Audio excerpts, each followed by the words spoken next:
ತಪ್ಪಿಲ್ಲದ ಹಾಗೆ ನಗುವಿಲ್ಲದ ಮುಖವನ್ನ ನಾವು ಯಾವತ್ತೂ ಕೂಡ ನೋಡೋದಕ್ಕೂ ಕೂಡ ಸಾಧ್ಯ ಆಗಲಿಲ್ಲ.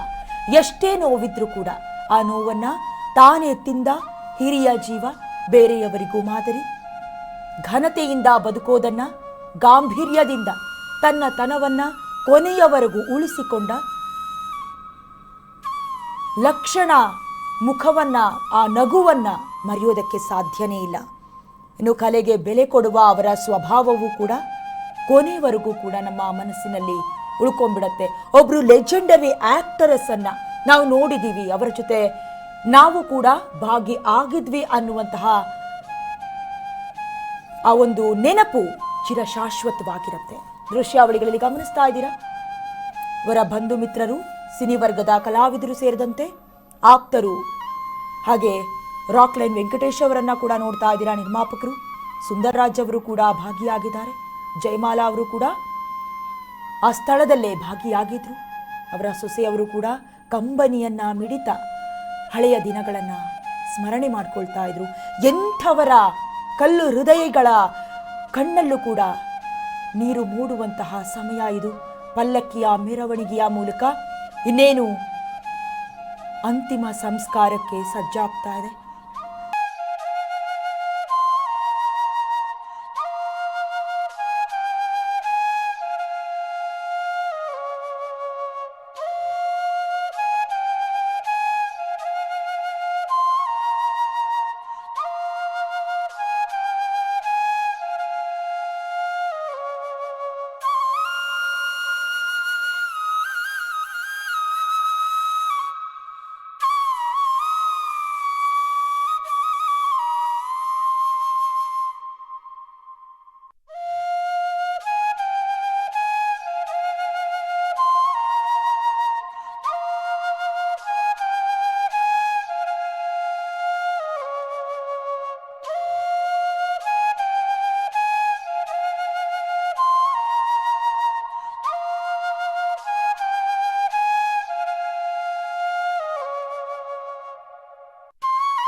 ಕೊನೆಯ ಕ್ಷಣದ ವಿಡಿಯೋಗಳನ್ನು ಅಥವಾ ಕೊನೆಯ ಕ್ಷಣದ ಆ ದೃಶ್ಯವನ್ನು ನೋಡ್ತಾ ಇದ್ರೆ ಕರುಳೆ ಕಿತ್ತು ಬರುವಂತೆ ಭಾಸವಾಗ್ತಾ ಇದೆ.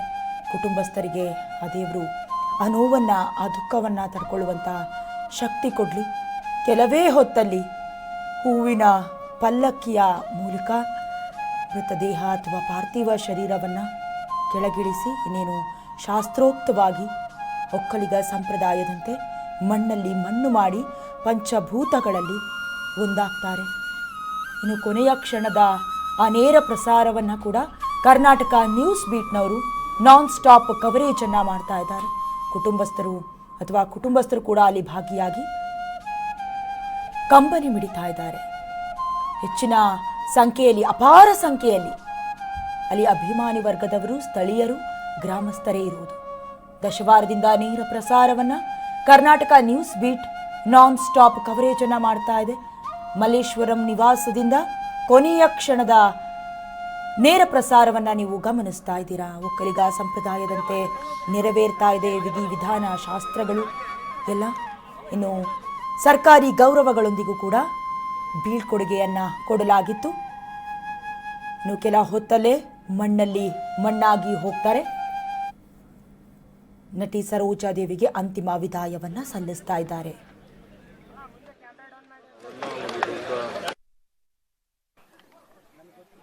ಚಿತ್ರನಟಿ, ತಂದೆಯಾದಂಥ ಬಿರುದುಗಳನ್ನು ಪಡೆದಂಥ ಎಲ್ಲ ನಮ್ಮ ದಕ್ಷಿಣ ಭಾರತದ ಎಲ್ಲ ಭಾಷೆಗಳಲ್ಲೂ ಕೂಡ ಬಹಳ ಪ್ರಮುಖವಾದಂಥ ಕಲಾವಿದರ ಜೊತೆ, ದೊಡ್ಡ ದೊಡ್ಡ ಆರ್ಟಿಸ್ಟ್ ಜೊತೆ, ಒಬ್ಬೊಬ್ಬರ ಜೊತೆನೂ 25-25ಕ್ಕೂ ಹೆಚ್ಚು ಸಿನಿಮಾಗಳಲ್ಲಿ ನಟಿಸಿ ಅಪಾರವಾದಂಥ ಕೀರ್ತಿಯನ್ನು ಪಡ್ಕೊಂಡಂಥ ಒಂದು ನಮ್ಮ ಊರಿನ ಮಗಳು. ಇಡೀ ಕರ್ನಾಟಕ ಸರ್ಕಾರ ಮತ್ತು ದಕ್ಷಿಣ ಭಾರತ ಎಲ್ಲ ಕಲಾಭಿಮಾನಿಗಳು ಇವತ್ತು ಬಹಳ ಗೌರವದಿಂದ ಅವರಿಗೆ ನಮನವನ್ನು ಅರ್ಪಿಸುವಂಥ ಕೆಲಸ ಇವತ್ತು ನಮ್ಮ ಸರ್ಕಾರ ಮಾಡಿದೆ. ಬಿ ಸರೋಜಾದೇವಿಯವರು ಭಾಳ ನನಗೆ ಚಿಕ್ಕದ್ರಿಂದ ಪರಿಚಯ. ಚಿಕ್ಕದ್ರಿಂದ ಅಂದರೆ ಒಂದು 81-82ರಿಂದ ಕೂಡ ನನಗೆ ಭಾಳ ಹತ್ತಿರದಿಂದ ಬಲ್ಲೆ. ನಾನು ಹೊಸದಾಗಿ ಮಂತ್ರಿ ಆದಂಥ ಸಂದರ್ಭದಲ್ಲಿ ನನ್ನ ಕರೆದು ನೀನು ಯಾವ್ದಾದ್ರು ಫಿಲಮಲ್ಲಿ ಆ್ಯಕ್ಟ್ ಮಾಡ್ಬೋದು ಕಣೋ ಅಂತ ಹೇಳ್ತಿದ್ರು. ಭಾಳ ಆತ್ಮೀಯಾಗಿ ನಮ್ಮ ಜಿಲ್ಲೆಯವರು. ಇವತ್ತು ಕೊನೆಗೆ ಅವರ ಅಂತಿಮ ಸಂಸ್ಕಾರವನ್ನು ಕೂಡ ಅವರ ಸ್ವಂತ ಊರಿನಲ್ಲೇ ಇವತ್ತು ದಶವಾರದಲ್ಲಿ ಮಾಡಿ ಅವರು ಇಲ್ಲಿ ಆಯ್ಕೆ ಮಾಡಿದ್ದು ನಮ್ಮೆಲ್ಲರಿಗೂ ಕೂಡ ಭಾಳ ಸಂತೋಷವನ್ನು ತಂದಿದೆ. ನಾನು ಆಗಾಗ ಹೇಳ್ತಾ ಇರ್ತೀನಿ, ಮನುಷ್ಯನ ಹುಟ್ಟು ಆಕಸ್ಮಿಕವಾದ್ದು ಅಂತ. ಹುಟ್ಟು ಸಾವಿನ ಮಧ್ಯದಲ್ಲಿ ನಾವು ಮಾಡಿದಂಥ ಕೀರ್ತಿ ಕೆಲಸಗಳು ಇವತ್ತು ಶಾಶ್ವತವಾಗಿ ಉಳ್ಕೊಂಡಿದೆ. ಭಾಳ ಚಿಕ್ಕ ವಯಸ್ಸಿನಲ್ಲೇ ಭಾರತ ಸರ್ಕಾರದ ಪದ್ಮವಿಭೂಷಣ್ ಪ್ರಶಸ್ತಿ ಆ ವಯಸ್ಸಿನಲ್ಲಿ ಯಾರು ಕೂಡ ಪಡ್ಕೊಂಡಿರಲಿಲ್ಲ ಆ ಕಾಲದಲ್ಲಿ. ಅಂಥದನ್ನು ಅವರು ಪಡ್ಕೊಂಡು 2 ದೊಡ್ಡ ರಾಷ್ಟ್ರೀಯ ಪ್ರಶಸ್ತಿಗಳು ಕೂಡ ಅವರು ಪಡ್ಕೊಂಡು ಇವತ್ತು ಅವರು ಸೇವೆಯನ್ನು ಮಾಡಿಕೊಂಡು ನಮಗೆಲ್ಲ ಹೆಸರನ್ನು ತಂದಿದ್ದಾರೆ. ಅನೇಕ ನಮ್ಮ ಯೋಗೇಶ್ವರು ಕೂಡ ಅವರ ಹೆಸರಿನಲ್ಲಿ ಒಂದು ದೊಡ್ಡ ಹೆಸರಿಡಂಥ ಕೆಲಸವನ್ನು ಉಳ್ಕೊಳ್ಳೋಂಥ ಯಾವುದಾದ್ರು ರಸ್ತೆಗಳಲ್ಲಿ ಶಾಶ್ವತವಾಗಿ ಉಳ್ಕೊಳ್ಳೋಂಥ ಬೇಕು ಅಂತೇಳಿ ನನ್ನ ಹತ್ರ ಒತ್ತಾಯ ಕೂಡ ಮಾಡಿದ್ದಾರೆ. ನಾನು ಮುಂದಿನ ದಿನದಲ್ಲಿ ಕಾರ್ಪೊರೇಷನಲ್ಲಿ ನಮ್ಮ ಸರ್ಕಾರದಲ್ಲಿ ಚರ್ಚೆ ಮಾಡಿ ಅವರ ಹೆಸರು ಉಳ್ಕೊಳ್ಳೋ ರೀತಿಯಲ್ಲಿ ನಾನು ಖಂಡಿತ ಮಾಡ್ತೇನೆ. ಗ್ರಾಮೀಣ ಪ್ರದೇಶದಿಂದ ಉಟ್ಕೊಂಡು ಅವರು ಮಾಡಿದಂಥ ಅಪಾರವಾದಂಥ ಕಲಾ ಸೇವೆ ಯಾವತ್ತೂ ಕೂಡ ಒಂದು ಕಾಂಟ್ರವರ್ಸಿ ಸ್ಟೇಟ್ಮೆಂಟ್ ಒಂದು ಕೂಡ ಎಲ್ಲೂ ಕೂಡ ಅವರು ಮಾಡಿಲ್ಲ. ಎಲ್ಲ ವರ್ಗದ ಜನರು ಕೂಡ ಬಹಳ ಪ್ರೀತಿಯಿಂದ ಗೌರವದಿಂದ ಕರ್ನಾಟಕ ರಾಜ್ಯದ ಅನೇಕ ಸಮಸ್ಯೆಗಳು ಬಂದಾಗ ಎಲ್ಲ ಸಂದರ್ಭದಲ್ಲೂ ಕೂಡ ಅವರು ಭಾಗಿಯಾಗಿ ಕರ್ನಾಟಕ ರಾಜ್ಯದ ಹಿತವನ್ನು ಕಾಪಾಡಿದ್ದು ಮತ್ತು ಕಲೆಗೆ ಹೆಚ್ಚಿಗೆ ಪ್ರೋತ್ಸಾಹವನ್ನು ಕೊಟ್ಟಿದ್ದರೂ ಕೂಡ ನಾವೆಲ್ಲ ಈ ಸಂದರ್ಭದಲ್ಲಿ ಸ್ಮರಿಸ್ಕೋಬೇಕಾಗ್ತದೆ.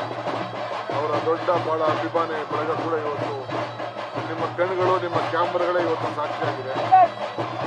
ನಾನು ಸರ್ಕಾರದ ಪರವಾಗಿ ಈ ಜಿಲ್ಲೆಯವನಾಗಿ ನಿನ್ನೆ ನಮ್ಮ ಯೋಗೇಶ್ವರು ಕೂಡ ಸರ್ಕಾರ ಗೌರವ ಸಲ್ಲಿಸಬೇಕು ಅಂತೇಳಿ ನನ್ನ ಹತ್ರ ಹೇಳಿದ್ರು. ನಾನು ಮುಖ್ಯಮಂತ್ರಿಗಳ ಹತ್ರ ಮಾತಾಡಿ ಇಲ್ಲ ಖಂಡಿತ ನಾವು ಮಾಡಬೇಕು ಅಂತೇಳಿ ತೀರ್ಮಾನ ಮಾಡಿದ್ರು. ಪ್ರತಿಮೆ ಮುಖ್ಯ ಅಲ್ಲ, ನಾವು ಮುಂದಿನ ದಿನದಲ್ಲಿ ಏನು ಮಾಡಬೇಕು ಅಂತ ಹೇಳಿ ನಾವು ಚರ್ಚೆ ಮಾಡ್ತೇವೆ. ಅವ್ರ ಹೆಸರು ಉಳ್ಕೊಳ್ಳೋ ರೀತಿಯಲ್ಲಿ ನಾವೇನು ಮಾಡಬೇಕು ಆ ಕೆಲಸವನ್ನು ಮಾಡ್ತೇವೆ. ಅವರ ಆತ್ಮಕ್ಕೆ ಶಾಂತಿ ಸಿಗಲಿ. ಅವರೆಲ್ಲ ಅಭಿಮಾನಿಗಳಿಗೆ ಈ ದೊಡ್ಡ ಒಂದು ನಾಯಕಿಯನ್ನು ನಾವು ಕಳ್ಕೊಂಡಿದ್ದೇವೆ. ಅವರ ಮುಂದಿನ ಪೀಳಿಗೆಗೆ ಅವರ ಅಭಿನಯ ಕೆಲವರಿಗೆ ಯುವಕರಿಗೆ ಸಿಗಲಿ ಅಂತೇಳಿ ನಾನು ಪ್ರಾರ್ಥನೆ ಮಾಡ್ತೀನಿ. ಹೇಗೆ